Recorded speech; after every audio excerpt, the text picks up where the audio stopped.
Hello friends, welcome to my channel GS competitive exams. तो आज के टॉपिक में बायोलॉजी वाली सीरीज़ को आगे बढ़ाते हुए बायोलॉजी से संबंधित मोस्ट इंपॉर्टेंट क्वेश्चन आंसर पे चर्चा की जाएगी। पहले क्वेश्चंस बताया जाएगा और उसके बाद उसके आंसर्स के बारे में चर्चा की जाएगी। तो चलिए स्टार्ट करते हैं वीडियो। आज का पहला प्रश्न है, पौधों और जंतुओं में कार्बोहाइड्रेट किस रूप में संचित होते हैं? तो जी हाँ, आपको बताना है पौधे और जंतुओं में कार्बोहाइड्रेट जो होता है वो किस रूप में संचित होता है? स्टार्च और ग्लूकोज। स्टार्च और ग्लूकोज के रूप में कार्बोहाइड्रेट पौधों और जंतुओं में संचित होता है। दिल का दौरा किस कारण से होता है? तो हृदय में रक्त की आपूर्ति की कमी। जब आपके हृदय में रक्त पूरी मात्रा में नहीं पहुंच पाता है तो इससे कारण दिल का दौरा पड़ जाता है और इंसान की मृत्यु हो जाती है। तो हृदय में रक्त की आपूर्ति की कमी कारण क्या पड़ता है? दिल का दौरा पड़ता है। जी हाँ। कहाँ काम करने वाले व्यक्तियों को ब्लैक लंग रोग हो जाता है? जी हाँ, ब्लैक लंग रोग कहाँ होता है? कोयला खान में। कोयला खान में काम करने वाले व्यक्तियों को ब्लैक लंग रोग हो जाता है।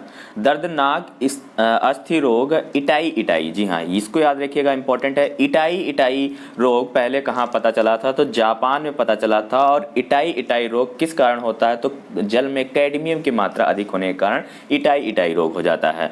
तो वही अगला प्रश्न है, कैडमियम प्रदूषण किससे संबंध है? इटाई इटाई रोग में। यानी कैडमियम का प्रदूषण अगर जल में ज़्यादा है, यानी जल में प्रदूषण की मात्रा, कैडमियम की मात्रा ज़्यादा है तो इटाई इटाई रोग हो जाता है। और इसका सर्वप्रथम पता कहाँ चला था? जापान में पता चला था। याद रखिएगा इसको, इंपॉर्टेंट है, ये पूछा जाता है क्वेश्चन। कालाजार का रोग वाहक कौन है? कालाजार, कालाजार का है सिकटा मक्खी। सिकटा मक्खी से कालाजार होता है। चेचक के लिए टीके का आविष्कार किसने किया था? तो लुई पास्चर। जी हाँ, लुई पास्चर ने चेचक के लिए टीके का आविष्कार किया था। तो चेचक के लिए टीके का आविष्कार किसने किया था? लुई पास्चर ने। श्वेत फुसफुस रोग पाया जाता है। तो श्वेत फुसफुस रोग कहाँ पाया जाता है? सीमेंट उद्योग के कर्मचारियों में। यानी जहाँ पे सीमेंट बनता है वहाँ के जो कर्मचारी होते हैं उनको श्वेत फुसफुस रोग, जी हाँ, श्वेत फुसफुस रोग हो जाता है।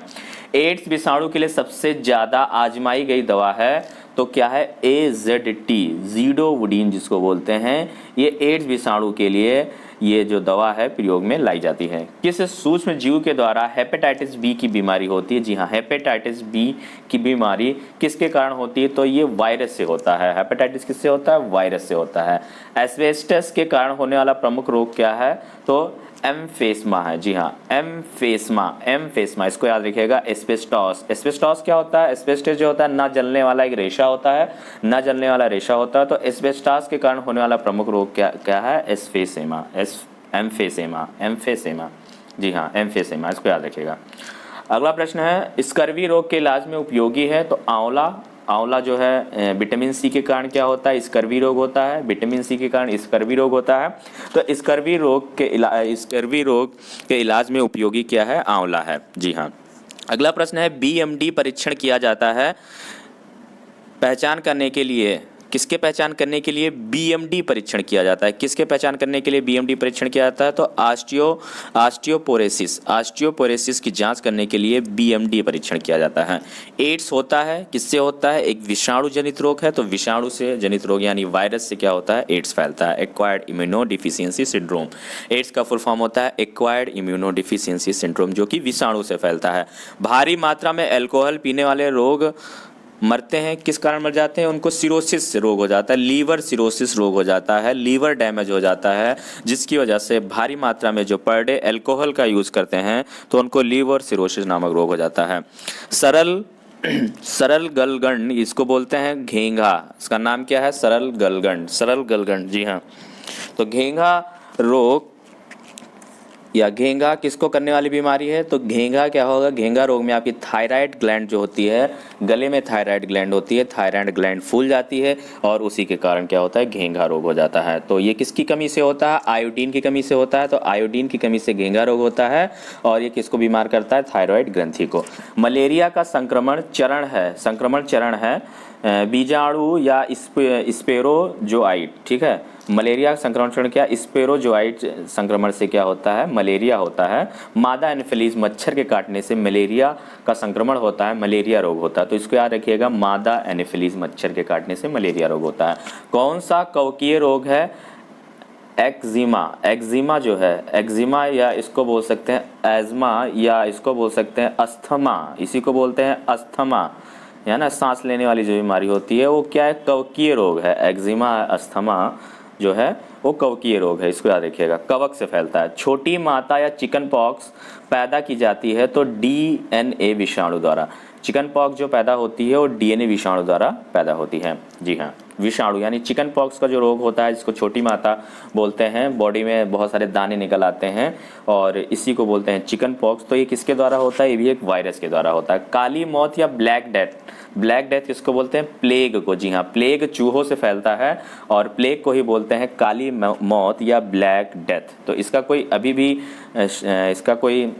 भी वो वैक्सीन नहीं बन पाई है प्लेग की बीमारी का, और ये चूहों से फैलता है, यानी प्लेग से संक्रमित जो चूहा होगा उसी से क्या होता है, ब्लैक डेथ या काली मौत रोग फैलता है और उसी को प्लेग बोलते हैं।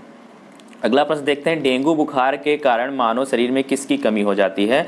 तो डेंगू बुखार में प्लेटलेट्स की कमी हो जाती है। जी हाँ, बॉडी में प्लेटलेट्स की कमी हो जाती है डेंगू बुखार। तो डेंगू बुखार जो होता है डेंगू मच्छर के काटने से होता है, जिस मच्छर का नाम होता है एडीज मच्छर। मादा एडीज मच्छर के काटने से डेंगू बुखार होता है और डेंगू बुखार में क्या होता है, प्लेटलेट्स की कमी हो जाती है। गाजर किस विटामिन का समृद्ध स्रोत है। तो गाजर में भरपूर मात्रा में विटामिन ए पाया जाता है, तो गाजर विटामिन ए का स्रोत है। मानव शरीर में विटामिन ए संचित रहता है, तो विटामिन ए कहाँ संचित रहता है मानव शरीर में, यकृत में, लीवर में संचित रहता है। थाइमिन, थाइमिन है, थाइमिन क्या है, विटामिन बी का रासायनिक नाम क्या है, थाइमिन। विटामिन बी का रासायनिक नाम क्या है, थाइमिन। जिस विटामिन में कोबाल्ट होता है वह विटामिन 12 है, यानी कोबाल्ट की मात्रा किसमें होती है, विटामिन 12 में। विटामिन साइनोकोबाल्मिन इसका रासायनिक नाम होता है, विटामिन B12 में कोबाल्ट की मात्रा होती है। तो विटामिन में कोबाल्ट होता है, कौन से विटामिन में कोबाल्ट होता है, याद रखिएगा विटामिन B12 में कोबाल्ट होता है। बच्चों में अंगों की अस्थियां मुड़ जाती हैं यदि कमी हो, तो विटामिन डी की कमी से उनको क्या होता है, अस्थियां उनकी मुड़ जाती हैं और इसको बोलते हैं विटामिन डी की कमी से एक रोग होता है बच्चों में, उसको कमेंट करके बताइएगा कौन सा रोग होता है, ठीक है, जिसमें बच्चों की हड्डियां मुड़ जाती हैं और हड्डियां जो होती कमज़ोर हो जाती हैं। तो बच्चों में अंगों की अस्थियां जो मुड़ जाती हैं और वो किस कमी से होता है, विटामिन डी की कमी से होता है। इसका प्रमुख स्रोत है सूर्य की जो विटामिन डी होती है वो बॉडी में खुद संश्लेषित होती है, यानी सूर्य की किरणों से विटामिन डी हमें मिलता है।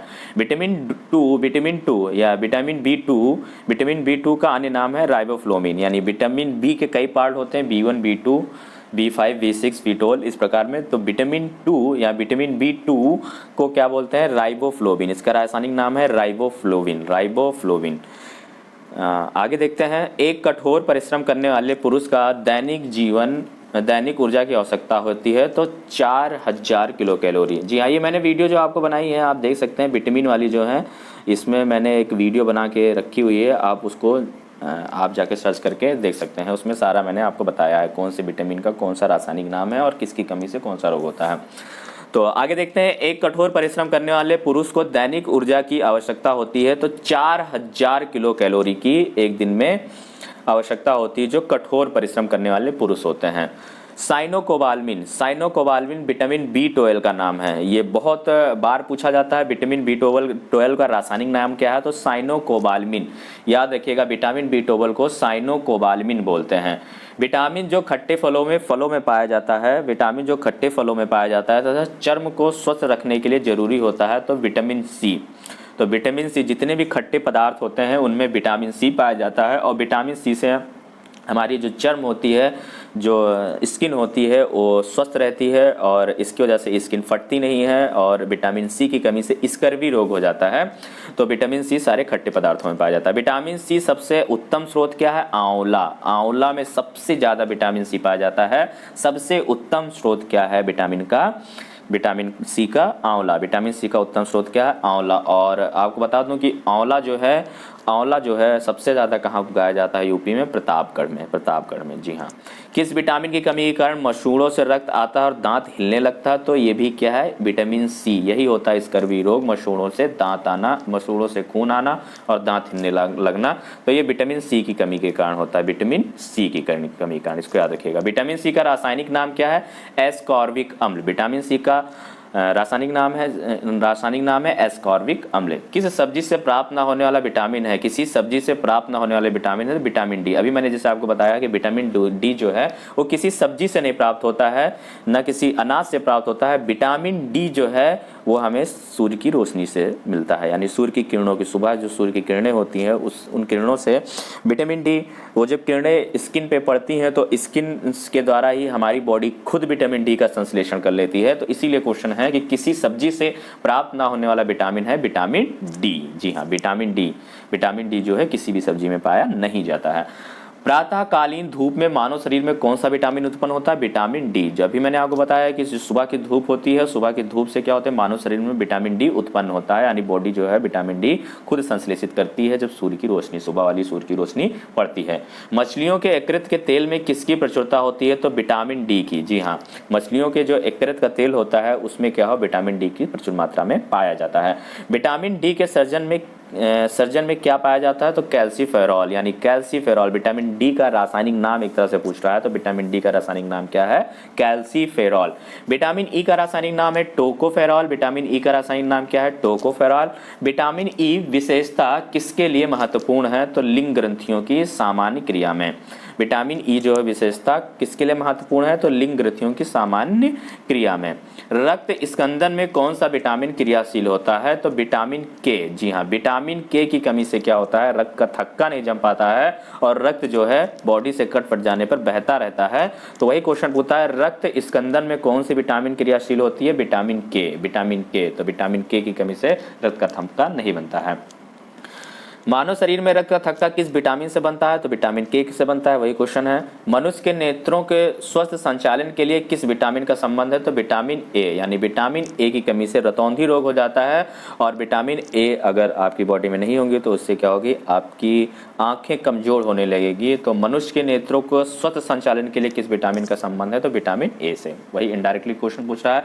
कौन सा विटामिन पानी में घुलनशील होता है, विटामिन बी। जी हाँ, विटामिन बी और सी, इसको याद रखिएगा। विटामिन बी और विटामिन सी जो है पानी में घुलनशील विटामिन होते हैं और वसा में घुलनशील विटामिन डी का होता है, DEKA क्या विटामिन, ये vitamin D, vitamin E, vitamin के, विटामिन ए वसा में घुलनशील विटामिन होते हैं। विटामिन ए की कमी के कारण होता है नाइट ब्लाइंडनेस, लिखा हुआ है, इसी को बोलते हैं रतौंधी। जी हाँ, नाइट ब्लाइंडनेस जो होता है विटामिन ए की कमी से होता है, इसको बोलते हैं रतौंधी। जी हाँ, रतौंधी मोस्ट इंपॉर्टेंट रतौंधी। छिली हुई सब्जियों के धोने से कौन सा विटामिन निकल जाता है, विटामिन सी निकल जाता है। अगर छिली हुई सब्जियों को ज़्यादा धोते हैं तो विटामिन सी की मात्रा कम हो जाती है। गोल्डन धान में सर्वाधिक मात्रा होती है विटामिन ए की। विटामिन जो गोल्डन धान होता है, धान की एक प्रजाति है, उसमें धान है, धान से चावल निकलता है, ठीक है। तो गोल्डन चावल जो होगा या गोल्डन धान से चावल निकलेगा, उसमें विटामिन ए की मात्रा सर्वाधिक होती है। जीव विज्ञान बायोलॉजी शब्द का प्रयोग सर्वप्रथम किसने किया था, लेमार्क और ट्रेवेरेनस ने जो है सबसे पहले जीव विज्ञान या बायोलॉजी शब्द का प्रयोग किया था। तो ये क्वेश्चन बनता है, इसको याद रखिएगा, लेमार्क और ट्रेवेरेनस ने। जीव विज्ञान के जनक, फादर ऑफ बायोलॉजी के नाम से जाने जाते हैं। तो फादर ऑफ बायोलॉजी के नाम से कौन जाने जाते हैं, अरस्तु जाने जाते हैं, याद रखिएगा। जंतु विज्ञान के जनक कहलाते हैं अरस्तु, यानी जूलॉजी या जंतु विज्ञान के जनक कौन है, अरस्तु। वनस्पति विज्ञान के जनक है थियोफ्रेस्टस क्या है, वनस्पति विज्ञान के जनक है। चिकित्सा शास्त्र का जनक किसे कहा जाता है, हिप्पोक्रेटस को चिकित्सा विज्ञान का जनक कहा जाता है, हिप्पोक्रेटस को। एंटीबायोटिक्स अधिकांशतः प्राप्त होते हैं तो जीवाणुओं से। जितनी भी एंटीबायोटिक्स बनाई जाती हैं वो किससे बनाई जाती हैं, बैक्टीरिया से बनाई जाती हैं। यदि एक जीवाणु कोशिका प्रति 20 मिनटों में विभाजित होती है तो 2 घंटे में कितने जीवाणु बनेंगे, 64 जीवाणु बनेंगे। नाइट्रोजन यौगिकीकरण में कौन सी फसल सहायक होती है, तो फली जो होती है, और नाइट्रोजन यौगिकीकरण में कौन सी फसल सहायक होती है, फली वाली। यानी नाइट्रोजन यौगिकीकरण का मतलब यह है कि कौन सा जो फली वाले हैं, जितने भी दाल वाले पौधे होते हैं, दाल वाले पौधों की जो जड़ों में होता है, उसमें जो उनकी जड़ें होती हैं, गांठों में एक बैक्टीरिया होता है और वो बैक्टीरिया का नाम होता है, एक बैक्टीरिया जो होता है उसका नाम उसको अभी याद नहीं आ रहा है। वो क्या करता है, वो बैक्टीरिया जो है वो जितने भी वातावरण का जो नाइट्रोजन है उसको नाइट्रीकरण करके मिट्टी में मिलाता है, यानी मिट्टी में नाइट्रोजन की मात्रा को नाइट्रेट के फॉर्म में परिवर्तित करता है, जिससे क्या होती है, मिट्टी की जो उर्वरा शक्ति होती है वो बनी रहती है। तो जितने भी दाल वाली पौधे हैं वो क्या करते हैं, नाइट्रोजन यौगीकरण यानी नाइट्रोजन को नाइट्रेट में बदलने का काम करते हैं। तो फली वाले जितने भी पौधे होते हैं ये क्रिया करते हैं। नाइट्रोजन स्थिरीकरण में लेग हीमोग्लोबिन या का क्या कार्य है, तो ऑक्सीजन का अवशोषण। तो ये क्या करते हैं, जितने भी नाइट्रोजन स्थिरीकरण वाले लेग्यूमोग्लोबिन या लेग हीमोग्लोबिन का क्या कार्य होता है, तो ये ऑक्सीजन का अवशोषण करते हैं। कौन सा रोग बैक्टीरिया से होता है, तो तपेदिक जिसको बोलते हैं टीबी या ट्यूबरक्लोसिस जो रोग होता है वो बैक्टीरिया से होता है, इसी को तपेदिक बोलते हैं। ठीक है, तो कौन सा रोग बैक्टीरिया से होता है, तपेदिक रोग, इसको याद रखिएगा। इसको क्षय रोग भी बोलते हैं। वह विज्ञान जिसका संबंध जीवधारियों और इसको ये भी याद रखिएगा कि बैक्टीरिया के लिए ये बैक्टीरिया तपेदिक जो टीबी होता है इसके लिए BCG का टीका लगाया जाता है। BCG, जी हाँ, BCG का टीका लगाया, वैक्सीन होती है जो तपेदिक के लिए यूज़ किया जाता है। वह विज्ञान जिसका संबंध जीवधारियों के अध्ययन से होता है कहलाता है जीव विज्ञान। ठीक है, ये याद रखिएगा, वह विज्ञान जिसका संबंध जीवधारियों के अध्ययन से होता है क्या कहलाता है, जीव विज्ञान। फाइकोलॉजी में किसका अध्ययन किया जाता है, तो फाइकोलॉजी में शैवाल या एलिगी का अध्ययन किया जाता है। ये फाइकोलॉजी में किसका अध्ययन किया जाता है, शैवाल या एलिगी का अध्ययन किया जाता है। पर्यावरण के अध्ययन जीव विज्ञान की किस शाखा के अंदर किया जाता है, तो पारिस्थितिकी के अंतर्गत क्या होता है, पर्यावरण का अध्ययन किया जाता है। तपेदिक, ये देखिए फिर से क्वेश्चन आया, तपेदिक या टीबी उत्पन्न करने वाले जीवाणु को क्या बोलते हैं, माइकोबैक्टीरियम जीवाणु बोलते हैं। माइकोबैक्टीरियम जीवाणु से तपेदिक रोग हो जाता है और तपेदिक रोग से बचने के लिए हम BCG का टीका लगाया जाता है, BCG का टीका लगाया जाता है, और ये कि जीवाणु जनित रोग होता है। एक्सोबायोलॉजी में किसका अध्ययन किया जाता है, एक्सोबायोलॉजी में किसका अध्ययन किया जाता है, वायु ग्रहों तथा अंतरिक्ष में जीवन के बारे में या वायु ग्रहों के बारे में एक्सोबायोलॉजी में इसका अध्ययन किया जाता है। पुष्पों का अध्ययन क्या कहलाता है, एंथोलॉजी में क्या होता है, पुष्प विज्ञान का अध्ययन किया जाता है, पुष्पों के बारे में अध्ययन किया जाता है। तो पुष्पों का अध्ययन क्या कहलाता है, एंथोलॉजी कहलाता है, एंथोलॉजी, इसको याद रखिएगा, एंथोलॉजी। बैक्टीरिया में पाए जाने वाला प्रकाश संश्लेषी आशय कहलाता है वर्णकीलवक। ठीक है, वर्णकीलवक। तो बैक्टीरिया में जो पाया जाने वाला प्रकाश संश्लेषी आशय क्या कहलाता है, वर्णकीलवक कहलाता है। हैजा किसके कारण होता है, जीवाणु के कारण। हैजा जो होता है जीवाणु से होता है। हैजा जो है मेनली मक्खियों से फैलता है, मक्खियों में वो जीवाणु बैक्टीरिया जो होते हैं वो डाल देते हैं। जब वो हैजा जो मक्खियों में ऐसी मक्खी जो होती हैं जिनमें वो हैजा वाले जीवाणु होते हैं, वो किसी खाने पर बैठ जाएंगे तो वो जीवाणु वहाँ डाल देंगे और फिर उसको आप भोजन के थ्रू अपनी बॉडी में जब वो चला जाएगा बैक्टीरिया तो हैजा हो जाएगा। तो हैजा किसके कारण होता है, जीवाणु जनित रोग है। हैजा एक जीवाणु जनित रोग है। तपेदिक का कारण है बैक्टीरिया या इसको भी जीवाणु बोलेंगे, तो तपेदिक भी क्या है, जीवाणु जनित रोग है। वही क्वेश्चन रिपीट हुआ है दोबारा। प्रशीतन खाद्य परीक्षण में मदद करता है, जैव रासायनिक अभिक्रिया की दर को कम कर। जैव रासायनिक अभिक्रिया की दर, जो प्रशीतन खाद्य परिरक्षण होता है, यानी जहाँ पे स्टोर किया जाता है, जैसे कि कोई भी सब्जी वगैरह हो गई, कोई अनाज हो गया तो उसको स्टोर किया जाता है प्रशीतन में, यानी उसको कोल्ड स्टोरेज में रखा जाता है। तो कोल्ड स्टोरेज में रखने का फ़ायदा ये होता है कि वो जैव रासायनिक अभिक्रिया की दर को कम कर देता है, यानी कि वहाँ पे हमारा जो फूड होता है या अनाज होता है जल्दी सड़ता नहीं है, ख़राब नहीं होता है, क्योंकि वहाँ पे जो अभिक्रिया की दर होती है, जो रासायनिक अभिक्रिया की दर कम हो जाती है। बैक्टीरिया वहाँ पे जो बैक्टीरिया जो होते हैं वो जल्दी वहाँ पे अभिक्रिया नहीं कर पाते, उत्पन्न नहीं हो पाते, पनप नहीं पाते, जिससे हमारा अनाज और आलू वगैरह सड़ता नहीं है। तो प्रशीतन खाद्य परीक्षण में मदद करता है। क्या मदद करता है, ये जैव रासायनिक अभिक्रिया की दर को कम कर देता है। जैव निम्नीकृत अपशिष्ट को किसकी सहायता से उपयोगी पदार्थ में रूपांतरित किया जा सकता है, तो जीवाणु की सहायता से। जी हाँ, जीवाणु। जैव निम्नीकृत अपशिष्ट को किसकी सहायता से उपयोगी पदार्थ में रूपांतरित किया जा सकता है, तो जीवाणु की मदद से। इसके द्वारा दूध खट्टा होता है, जीवाणु के द्वारा, क्योंकि दूध में जो होता है जब फटने लगता है तो क्या हो जाता है, उसका स्वाद थोड़ा खट्टा हो जाता है, क्योंकि उसमें जीवाणु पनप जाते हैं। दूध के दही के रूप में जमने का कारण क्या है, लैक्टोबैसिलिस। जी हाँ, जो लैक्टोबैसिलिस जो दूध होता है, दूध में लैक्टोबैसिलिस नामक जीवाणु पाया जाता है और इसमें लैक्टिक अम्ल होता है और लैक्टोबैसिलिस जीवाणु के कारण दूध जो है दही के रूप में जम जाता है। और आईवी द्वारा होने वाला रोग क्या है? आईवी, या इसको आईवी नहीं बोलेंगे, इसको एचआईवी बोलेंगे। एचआईवी वायरस के द्वारा होने वाला रोग क्या है? एड्स। ठीक है, एक्वायर्ड इम्यूनो डिफिशियंसी सिंड्रोम। तो एचआईवी वायरस से कौन सा रोग होता है? एड्स रोग होता है। एड्स वायरस क्या होता है? एक सूची आरएनए होता है। ठीक है, जो वायरस जो होता है ये डीएनए वायरस नहीं होता है। जो एचआईवी वायरस होता है वो आरएनए वायरस होता है, यानी ये वायरस जो होता है सीधे आरएनए पे अटैक करता है। एड्स वायरस हमारी बॉडी के आरएनए पे इफेक्ट करता है। एड्स का कारण क्या है? वायरस है, वायरस के कारण एड्स होता है। एचआईवी का फुल फॉर्म है, यहाँ पे एच लिखा हुआ है दोस्तों, इसको सही कर लीजिएगा। एचआईवी, ये एचआईवी का फुल फॉर्म होता है human immuno deficiency virus. HIV का फुल फॉर्म क्या होता है? ह्यूमन इम्यूनो डिफिशियंसी वायरस, इसको याद रखिएगा। और एड्स का फुल फॉर्म होता है एक्वायर्ड इम्यूनो डिफिशियंसी सिंड्रोम। तो एड्स कोई बीमारी नहीं है, एक स्थिति है, एक सिंड्रोम है, जो क्या होता है? एड्स की स्थिति आने पर जो होती है बॉडी की प्रतिरोधक क्षमता कम हो जाती है, और प्रतिरोधक क्षमता कम होने के कारण क्या होता है? आप किसी भी नॉर्मल बीमारी से आपकी मृत्यु हो सकती है। तो एड्स एक क्या है? एक कारक है, एक सिंड्रोम है जो एचआईवी वायरस के द्वारा होता है। जी हाँ, एचआईवी वायरस के द्वारा होता है। एड्स का जो वायरस होता है वो T4 लिम्फोसाइट्स पे अटैक करता है, T4 लिम्फोसाइट्स पर। और T4 हमारी बॉडी की सबसे पावरफुल जो लिम्फोसाइट्स होती हैं, WBC होती हैं, वो T4 लिम्फोसाइट्स होती हैं। T4 लिम्फोसाइट्स पे ये वायरस जाके अटैक करता है, और वहाँ पर T4 लिम्फोसाइट्स को धीरे धीरे बॉडी में रिड्यूस करता जाता है और अपनी मात्रा बढ़ाता जाता है, अपने आप को प्रजनन करके बहुत ज़्यादा बना लेता है, जिसकी वजह से जो मनुष्य की होती है प्रतिरक्षा प्रणाली पूरी तरह से नष्ट हो जाती है। WBC T4 लिम्फोसाइट नष्ट हो जाती है, और इसके कारण क्या होती है? पूरी प्रतिरक्षा प्रणाली खत्म हो जाती है, और आप नॉर्मल फ्लू से भी आपकी मृत्यु हो जाती है। तो एड्स ये इस प्रकार कार्य करता है। विषाणु में क्या होता है? तो विषाणु में न्यूक्लिक एसिड और प्रोटीन होते हैं। जो विषाणु या वायरस होते हैं तो वो किसके बने होते हैं? न्यूक्लिक एसिड और प्रोटीन के बने होते हैं। इसको याद रखिएगा।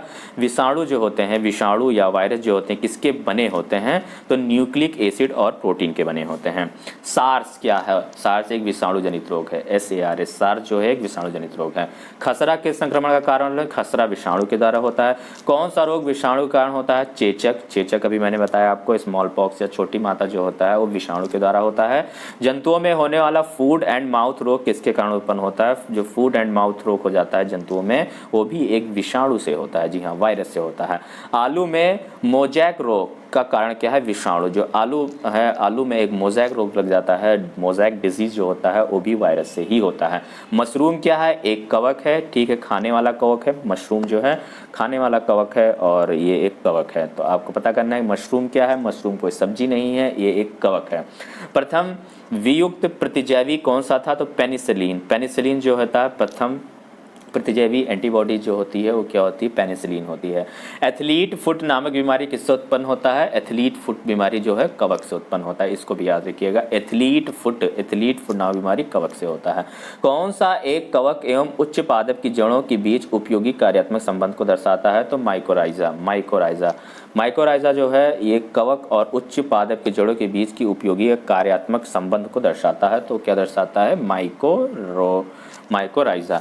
लाइकेन किन दो वर्ग के पौधों से मिलकर बनता है? कवक और शैवाल। जी हाँ, कवक और शैवाल से मिलकर क्या बनता है? लाइकेन। और लाइकेन जो होते हैं वो वायु प्रदूषण के सूचक होते हैं, यानी जहाँ पे वायु प्रदूषण यानी SO2 सल्फर डाइऑक्साइड की मात्रा जहाँ होती है वहाँ लाइकेन नहीं उगते हैं। तो लाइकेन जो होते हैं वायु प्रदूषण के सूचक होते हैं, और ये किससे मिलकर बने होते हैं? कवक और शैवाल से मिलकर लाइकेन बनते हैं।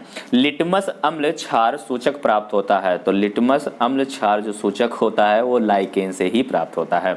सौर ऊर्जा किससे प्राप्त होती है? सभी को पता है, सूर्य से प्राप्त होती है। साबूदाना किससे बनाया जाता है? साइकस से। जी हाँ, जो साबूदाना व्हाइट कलर का आप खाते हो व्रत वगैरह में, वो किससे बनाया जाता है? साइकस पौधा होता है, उसी से साबूदाना बनाया जाता है। दमा एवं खांसी के रोगों में काम आने वाली औषधीय इफेड्रिन किससे प्राप्त की जाती है? तो इफेड्रा से प्राप्त की जाती है। जी हाँ, इफेड्रा से। कौन एक जीवित जीवाश्म लिविंग फोसिल्स कहलाता है? जिंकगो। ठीक है, तो इसको जीवित जीवाश्म माना जाता है, जिंकगो को। विषाणु वृद्धि करता है जीवित कोशिका में, विषाणु वृद्धि करता है जीवित कोशिका में। पौधे का कौन सा भाग फूल बनने का उद्दीपन ग्रहण करता है? तो पर्ण। पर्ण जो होता है वो फूल बनने का उद्दीपन ग्रहण करता है, पर्ण, पौधे का पर्ण जो होता है। कुरिंजी पुष्प के 12 वर्ष में एक बार खिलने का कारण है फ्लोरीन स्राव। फ्लोरीन स्राव जो कुरिंजी का पुष्प होता है 12 वर्ष में एक बार ही खिलता है और साउथ इंडिया में पाया जाता है, साउथ इंडिया की पहाड़ियों में, तो फ्लोरीन स्राव के कारण। संसार का सबसे छोटा पुष्प क्या है? तो उल्फिया। उल्फिया उल्फिया जो है संसार का सबसे छोटा पुष्प है, उल्फिया। फूल गोभी में पौधे का उपयोगी भाग कौन सा है? तो पुष्प समूह, जो ताजा पुष्प समूह होता है वो फूल गोभी का उपयोगी भाग होता है, उसकी सब्जी बनाई जाती है। विश्व का सबसे बड़ा पुष्प है रेफ्लेशिया, इसको लेके। संसार का सबसे छोटा पुष्प क्या है? उल्फिया, और विश्व का सबसे बड़ा पुष्प क्या है? रेफ्लेशिया। देखिए एक ही से लगते हैं, दोनों को याद रखिएगा, सबसे छोटा उल्फिया और सबसे बड़ा रेफ्लेशिया। जीवन चक्र की दृष्टि से पौधे का सबसे महत्वपूर्ण अंग क्या होता है? पुष्प होता है। प्याज में खाद्य भाग क्या होता है? तना, यानी तना को हम खाते हैं। आलू क्या है? आलू एक रूपांतरित तना है, रूपांतरित तना है, तो आलू क्या है? एक रूपांतरित तना है। तारपीन का तेल प्राप्त किया जाता है चीड़ से, जी हाँ, चीड़ से जो होता है तारपीन का तेल प्राप्त किया जाता है। सामान्य प्रयोग में आने वाला मसाला लौंग कहाँ से प्राप्त होता है? तो फूल की कली से, जो फूल की कली होती है उसी से लौंग बनाया जाता है। लौंग का पौधा होता है और उसकी फूल की जो कली होती है वो फूल की कली को ही तोड़ लिया जाता है और वही एक लौंग होता है। हसीस पौधे से प्राप्त की जाती है, हसीस पौधे से प्राप्त की जाती है। बताइए कि यह पौधे किस भाग से प्राप्त की जाती है? तो हसीस जो है तने तथा नर पुष्प क्रम की के निस्राव से निकाला जाता है। प्रकाश संश्लेषण होता है केवल दिन में, जी हाँ, केवल दिन में जब सूर्य की किरणें पड़ती है तो क्या होता है? प्रकाश संश्लेषण की क्रिया आरंभ होती है। तो प्रकाश संश्लेषण के थ्रू भोजन जो होते हैं, जो पौधे होते हैं अपना भोजन बनाते हैं। फोटोसिंथेसिस की क्रिया केवल दिन में होती है, रात में नहीं होती है। प्रकाश संश्लेषण के लिए कौन सी गैस आवश्यक है? तो कार्बन डाइऑक्साइड। कार्बन डाइऑक्साइड जो मनुष्य निकालते हैं, जो जंतु निकालते हैं कार्बन डाइऑक्साइड, उसको क्या होते हैं? पौधे जो होते हैं अपना भोजन बनाने में प्रयोग करते हैं, प्रकाश संश्लेषण की क्रिया में प्रयोग करते हैं। तो प्रकाश संश्लेषण के लिए कौन सी गैस आवश्यक है? तो कार्बन डाइऑक्साइड। पौधे व पेड़ का खाना तैयार करने की प्रक्रिया कहलाती है फोटोसिंथेसिस। फोटोसिंथेसिस वही मैंने आपको बताया, जो पौधे जो होते हैं अपना भोजन प्राप्त करते हैं तो किस प्रक्रिया द्वारा प्राप्त करते हैं? प्रकाश संश्लेषण की प्रक्रिया के द्वारा प्राप्त करते हैं। इसी को इंग्लिश में बोलते हैं फोटोसिंथेसिस। किस वनस्पति खाद्य में अधिकतम प्रोटीन होता है? तो सोयाबीन में, जी हाँ, सोयाबीन में जो है अधिकतम प्रोटीन पाया जाता है, यानी सोयाबीन की सब्जी आपको खानी चाहिए। सोयाबीन की सब्जी में प्रोटीन की मात्रा अधिकतम होती है। सिनकोना की छाल से प्राप्त औषधि को मलेरिया उपचार के लिए प्रयुक्त किया जाता है। जिस कृत्रिम औषधि ने इस प्राकृतिक उत्पाद को प्रतिस्थापित किया था वह कौन है? क्लोरोक्विन ने, ठीक है। तो जो मलेरिया है, आपको भी मैंने बताया, मलेरिया जो है वो मादा एनोफिलीज मच्छर के काटने से मलेरिया रोग हो जाता है और ये इसके उपचार के लिए सिनकोना की छाल से जो है दवा बनाई जाती है, मलेरिया की दवा। जिस कृत्रिम औषधि ने इस प्राकृतिक उत्पाद का प्रतिस्थापित किया था वो क्या है? क्लोरोक्विन है।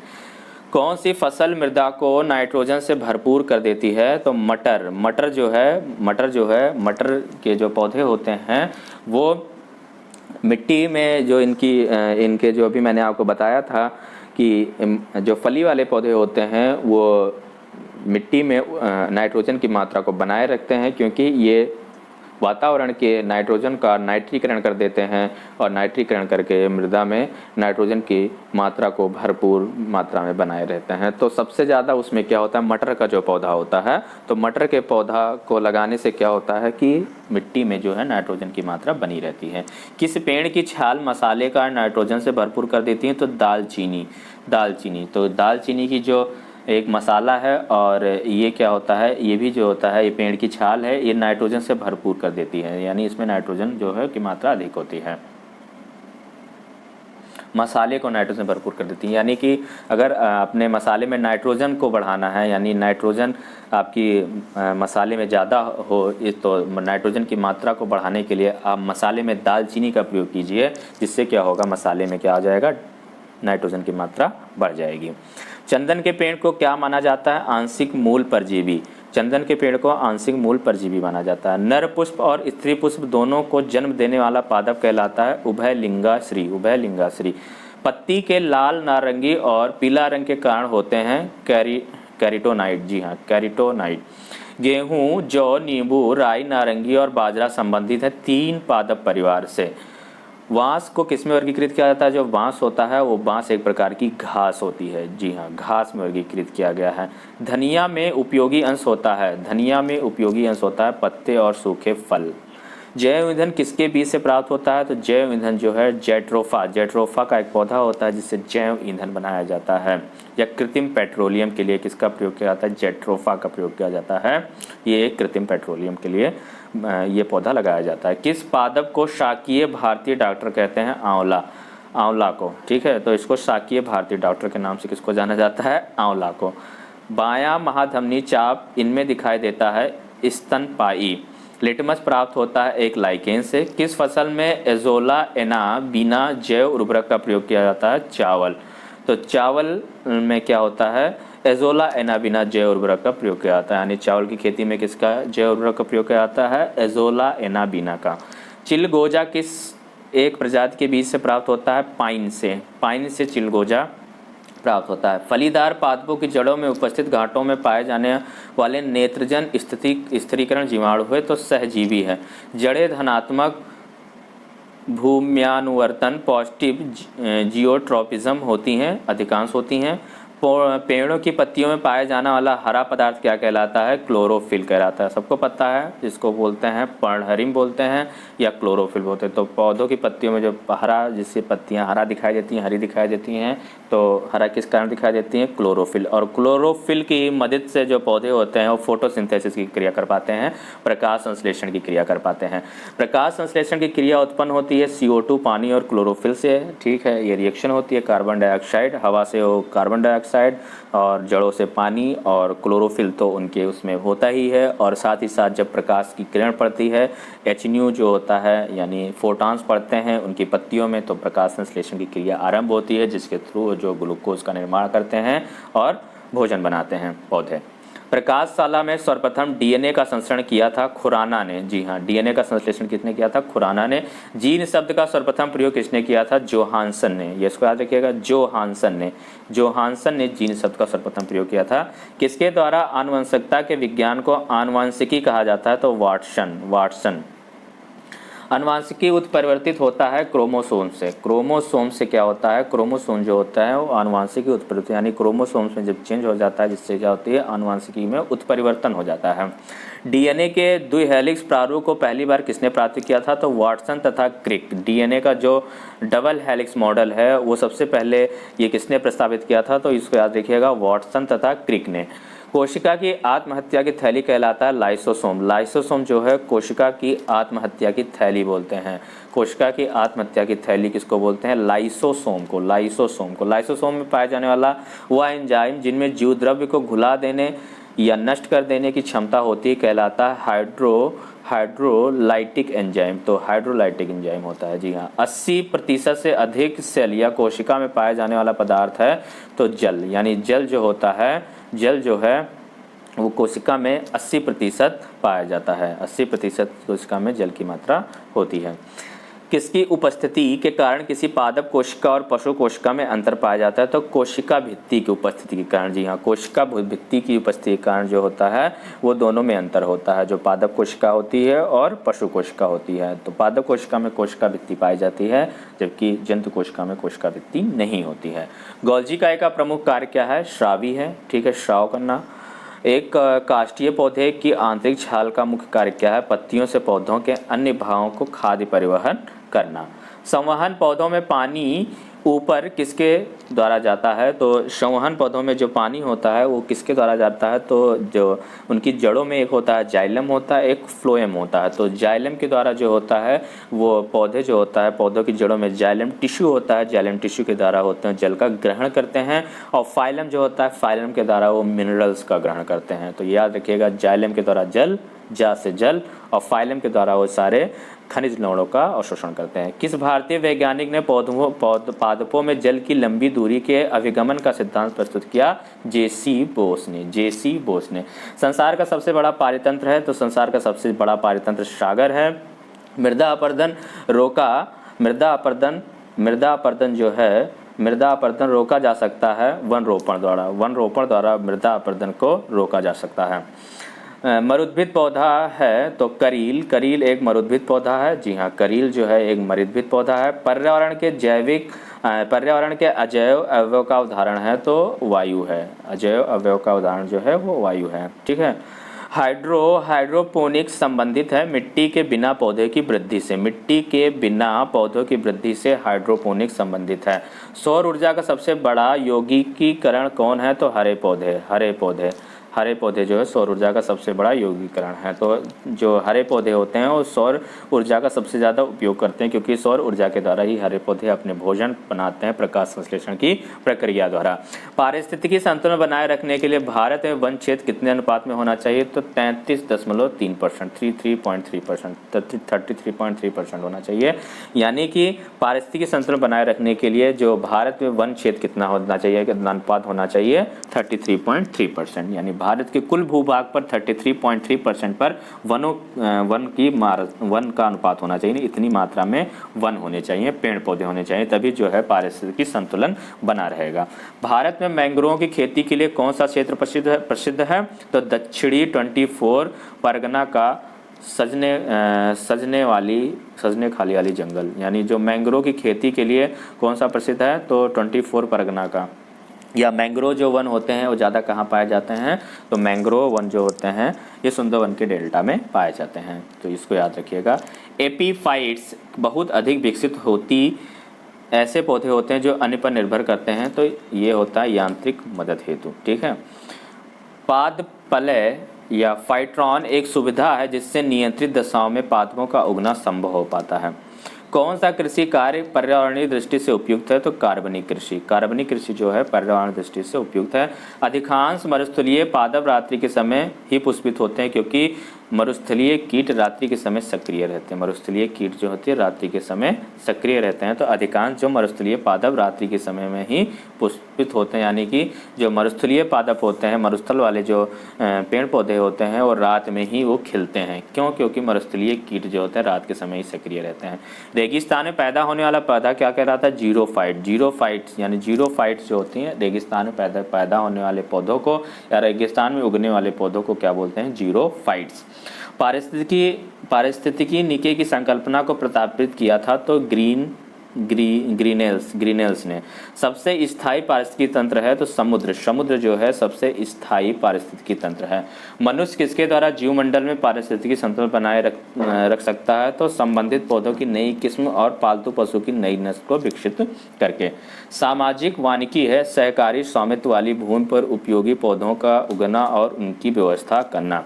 राष्ट्रीय वानस्पतिक उद्यान कहाँ पर है तो राष्ट्रीय वानस्पतिक उद्यान लखनऊ में स्थित है। जी हाँ। भारत में वन अनुसंधान संस्थान कहाँ स्थित है तो देहरादून में। भारत में वन अनुसंधान संस्थान कहाँ है? देहरादून में। पृथ्वी का विशालतम पारिस्थितिकी तंत्र का है जलमंडल है। एक कृत्रिम पारिस्थितिकी तंत्र निरूपित किया जाता है जल जीवशाला द्वारा। जी हाँ।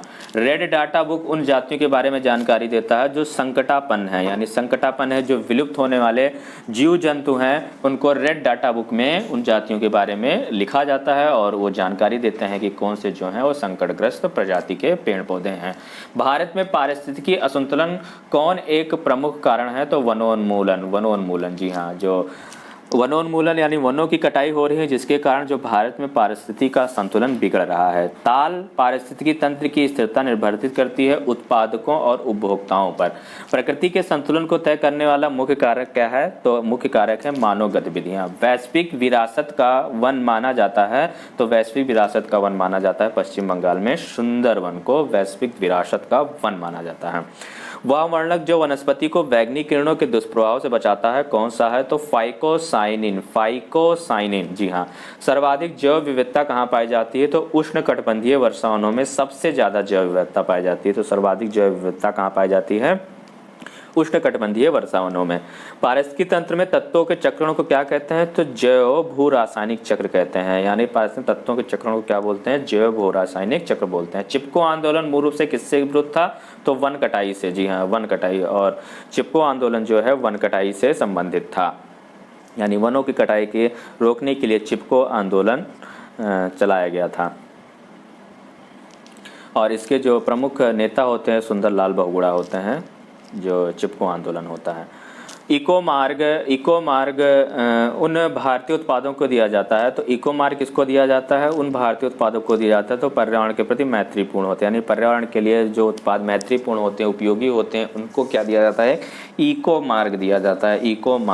इको मार्ग दिया जाता है। ओजोन इतनी सांद्रता या संकेंद्रण पर गंभीर फुफ्फुसीय रोग उत्पन्न करके मानव स्वास्थ्य को प्रभावित करता है। तो कितने पर? 9.0 ppm पर, 9.0 ppm पर।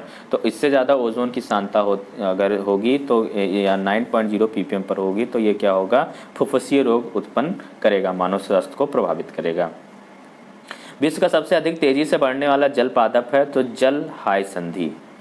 यदि विश्व के सभी पादप मर जाते हैं तो सभी पशु भी इनकी कमी के कारण मर जाएंगे। किसकी कमी के कारण? ऑक्सीजन की कमी के कारण। यानी अगर पौधे मर जाएंगे तो जब पौधे जो होगा ऑक्सीजन नहीं निकालेंगे तो सारे जीव जंतु भी मर जाएंगे। तो किसकी कमी से? ऑक्सीजन की कमी से, क्योंकि पेड़ पौधे जब खत्म हो जाएंगे तो ऑक्सीजन हमको कहाँ से मिलेगी?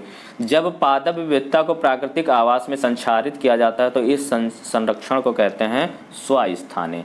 यानी जब पादप विविधता को प्राकृतिक आवास में संचारित किया जाता है, यानी जितने भी पादप विविधताएं हैं यानी पेड़ पौधे हैं, उनको उनके प्राकृतिक आवास में ही उनको संचारित किया जाता है, उनको उगाया जाता है। तो इस संरक्षण को क्या बोलते हैं? स्वास्थाने बोलते हैं। क्या बोलते हैं? स्वास्थाने, मतलब उनके स्थान में ही उगाना। अत्यधिक वनोन्मूलन का सबसे अधिक खतरनाक प्रभाव क्या है? मृदा अपरदन। यानी अधिक मात्रा में अगर वनोन्मूलन होगा तो मृदा का अपरदन हो जाएगा, मृदा अपरदन स्टार्ट हो जाएगा। चारण आहार श्रृंखला के आधार तल में जीव होते हैं तो कौन होते हैं? उत्पादक होते हैं। पर्यावरणीय आयोजन के साथ मूलतः संबंधित संगठन है तो क्या है? नीरी है। कौन सा संगठन है? नीरी है। मैंग्रोव वनों पर वैश्विक तापन का क्या प्रभाव होगा? तो मैंग्रोव के विशाल क्षेत्र जलमग्न हो जाएंगे। यानी वैश्विक तापन होगा, यानी कि ग्लोबल वार्मिंग की क्रिया होगी। तो ग्लोबल वार्मिंग से क्या हो जाएगी? समुद्र का जल स्तर बढ़ेगा और समुद्र के किनारे जितने भी मैंग्रोव वन होंगे वो क्या हो जाएंगे? वो जलमग्न हो जाएंगे। दो भिन्न समुदायों के बीच की संक्रांति क्षेत्र कहलाता है। तो दो भिन्न समुदायों के बीच की संक्रांति क्षेत्र को बोलते हैं इकोटोन बोलते हैं। क्या बोलते हैं? इकोटोन। एक मनुष्य के जीवन को पूर्ण रूप से धारणीय करने के लिए आवश्यक न्यूनतम भूमि को क्या कहते हैं? तो पारिस्थितिकीय पदछाप बोलते हैं इसको। डीएनए का डबल हेलिक्स मॉडल किसने दिया था? तभी मैंने बताया आपको। तो डबल हेलिक्स मॉडल होता है डीएनए का, वो वाटसन व क्रिक ने दिया था। जी हाँ, वाटसन और क्रिक ने डीएनए का डबल हेलिक्स मॉडल दिया था। माता पिता के गुण उनकी संतानों में किसके द्वारा स्थानांतरित होते हैं? तो गुणसूत्र के द्वारा। जी हाँ, गुणसूत्र के द्वारा माता पिता के गुण उनकी संतानों में स्थानांतरित होते हैं। तो गुणसूत्र जो होते हैं वो आनुवंशिक लक्षणों के वाहक होते हैं। पुरुष में पुरुषत्व के लिए कौन सी गुणसूत्र संयोजक उत्तरदायी होती है? तो XY गुणसूत्र है। ये जो होता है, अगर ये गुणसूत्र महिला की निषेचन प्रक्रिया में प्रयोग होता है XY गुणसूत्र, तो क्या होता है? मतलब पुरुषत्व यानी जो होगा मेल, बेबी जो होगा वो मेल होगा। एक सामान्य मानव शरीर की कोशिका में गुणसूत्र की संख्या कितनी होती है? तो एक सामान्य मानव शरीर की गुणसूत्रों की संख्या कितनी होती है? 46। 23 जुड़ी होती है, यानी 46 गुणसूत्र। मनुष्य में नर का गुणसूत्र सम्मिश्रण होता है, यानी नर यानी मेल के लिए XY होता है। बच्चों के लिए निर्धारण के लिए उत्तरदायी क्रोमोसोम्स होता है। तो पिता का, यानी जो बच्चे के लिंग निर्धारण किया होता है पिता के गुणसूत्र के द्वारा होता है। यानी जो बेबी होगा वो मेल होगा या फीमेल होगा, उस पे पिता के क्रोमोसोम पर डिपेंड करता है कि पिता का कौन सा क्रोमोसोम जो है वो गया है। मनुष्य में कौन सा क्रोमोसोम के मिलने से बालक का जन्म होता है? तो पुरुष का Y और स्त्री का X है। यानी जो पुरुष में होते हैं, पुरुष में X और Y दोनों गुणसूत्र होते हैं। तो जो पुरुष का Y होगा और महिला का X होगा, तो इन दोनों के मिलने से क्या होगा? जो बालक का जन्म होगा, यानी लड़का का जन्म होगा। तो एक वर्णांध पुरुष व सामान्य महिला की संतानों में पुत्रों के वर्णांध होने की संभावना है तो 0% है। एक वर्णांध पुरुष, यानी अगर पुरुष वर्णांध है और महिला सामान्य है तो संतान जो होगा, संतानों में पुत्रों के वर्णांध होने की संभावना क्या होगी? 0% होगी। शिशु का पितृत्व स्थापित करने के लिए किस तकनीक का प्रयोग किया जाता है? तो डीएनए फिंगरप्रिंटिंग के द्वारा शिशु के पितृत्व स्थापित करने के लिए किस तकनीक का प्रयोग किया जाता है? डीएनए फिंगरप्रिंटिंग का। डीएनए फिंगरप्रिंटिंग के द्वारा ये पता चल जाता है कि बच्चा जो है वो किसका है, यानी किस बच्चा बच्चा के फादर कौन है। तो बच्चे के फादर को पता लगाने के लिए डीएनए फिंगरप्रिंटिंग का प्रयोग किया जाता है। जीन शब्द किसने बनाया था, तो जी मेंडल ने जीन शब्द बनाया था, मेंडल ने। तो इसका याद रखिएगा, जीन शब्द किसने बनाया था, मेंडल ने। वर्णांता वाले व्यक्ति को लाल रंग दिखाई देता है, लाल रंग क्या दिखाई देता है, हरा दिखाई देता है। तो हरा लाल दिखाई देगा, लाल हरा दिखाई देगा। तो वर्णांता वाले व्यक्ति को लाल रंग कैसा दिखाई देता है, हरा रंग का दिखाई देता है। एक वर्णांत पुरुष एक सामान्य महिला से विवाह करता है तो वर्णांत के लक्षण उत्पन्न होंगे उसके पुत्रियों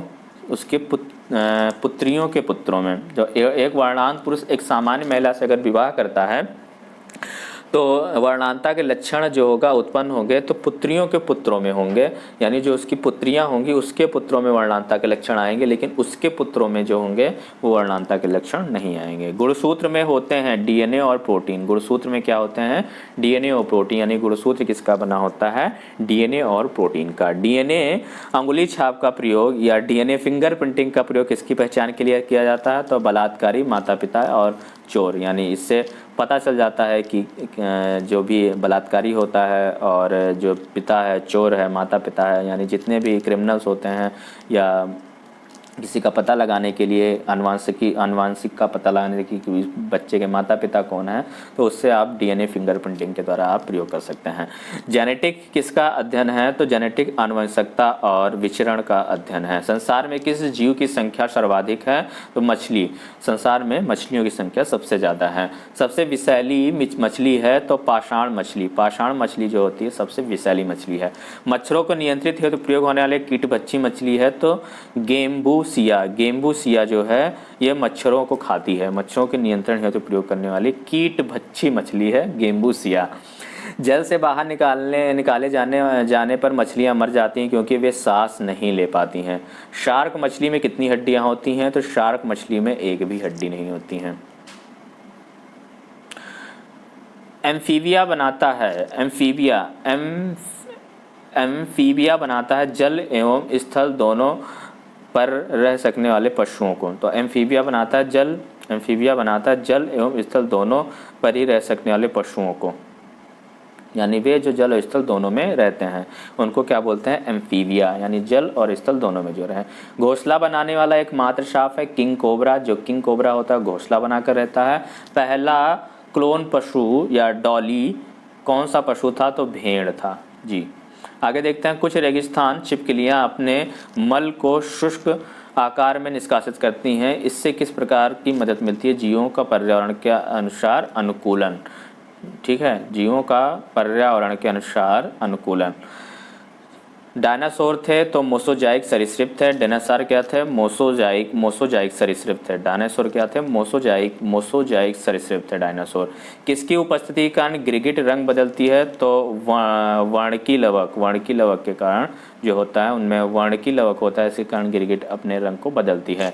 पृथ्वी पर विशालतम जीवित पक्षी है तो शुतुरमुर्ग है। शुतुरमुर्ग जो है सबसे विशालतम जीवित पक्षी है। डुगोंग नामक समुद्री जीव जो कि विलोपन की कगार पर है वो क्या है, एक स्तनधारी है। न्यूजीलैंड में पाया जाने वाला उड्डयनहीन पक्षी है कीवी। आर्कियोप्टेरिक्स है जुरैसिक युग का सर्वपुरातन पक्षी। आर्कियोप्टेरिक्स क्या है, जुरैसिक युग का सर्वपुरातन पक्षी। आगे देखते हैं, पेंगुइन चिड़िया कहाँ पाई जाती है, तो अंटार्कटिका में। पेंगुइन चिड़िया कहाँ पाई जाती है, अंटार्कटिका में पाई जाती है। सबसे बड़ा उड़ने में असमर्थ पक्षी जो सबसे तेज गति से दौड़ सकता है वो क्या है, ऑस्ट्रिच। पावो क्रेस्टेसिस किसका वैज्ञानिक नाम है, तो मोर का वैज्ञानिक नाम क्या है, पावो क्रेस्टेसिस। एकमात्र पक्षी जो पीछे की ओर उड़ता है, गुंजन पक्षी जो है पीछे की ओर उड़ता है। व्हेल के हृदय में कितने चैम्बर होते हैं, 4 चैम्बर होते हैं। वह स्तनधारी जो खतरे के संकेत के समय गेंद के समान हो जाता है, तो कंटक चूहा। स्तनपायी के उत्सर्जनीय उत्पाद मूत्र में अधिकता में पाए जाते हैं, तो यूरिक अम्ल। तो उसमें क्या होते हैं, स्तनपायी जितने भी होते हैं, स्तनधारी होते हैं, उनके उत्सर्जनीय उत्पाद यानी मूत्र में अधिकतम मात्रा क्या होती है, यानी यूरिन में सबसे ज़्यादा यूरिक अम्ल पाया जाता है। हरित ग्रंथियाँ संबंधित हैं उत्सर्जन से। कूटक किसमें नहीं पाया जाता है, तो बत्तख में। डायनासोर्स थे सरीसृप जो लुप्त हो गए, तो डायनासोर्स क्या थे, एक सरीसृप थे। रक्त में प्रतिस्कंदन पदार्थ कौन सा है? हिपैरिन, यानी हिपैरिन जो होता है वो ब्लड को जमने नहीं देता है। प्रतिस्कंदन होता है यानी बॉडी में जो होता है नसों में वो जमने नहीं देता है। तो बॉडी में जो ब्लड होता है वो इसलिए नहीं जमता क्योंकि उसमें हिपैरिन पाया जाता है। आर्कियोप्टेरिक्स किन वर्गों के प्राणियों के बीच की योजक कड़ी है? तो सरीसृप व पक्षी के बीच की कड़ी है। आर्कियोप्टेरिक्स जो है वो किसके बीच की कड़ी है? सरीसृप और पक्षी के बीच में। किस समूह के जीवों को का डूबने से हुई मृत्यु का पता लगाने में महत्व है? तो डाइटम। मैमथ पूर्वज है हाथी का पूर्वज क्या है? मैमथ।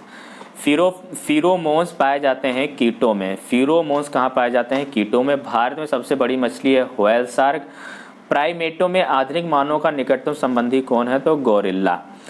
पांडा भी उसी कुल का है जिसका भालू है। तो भालू और पांडा एक ही कुल के हैं। अधिकांश इंसेक्ट्स या कीट जो होते हैं श्वसन करते हैं। किससे श्वसन करते हैं? वातक तंत्र से, यानी अपनी स्किन से वो श्वसन करते हैं।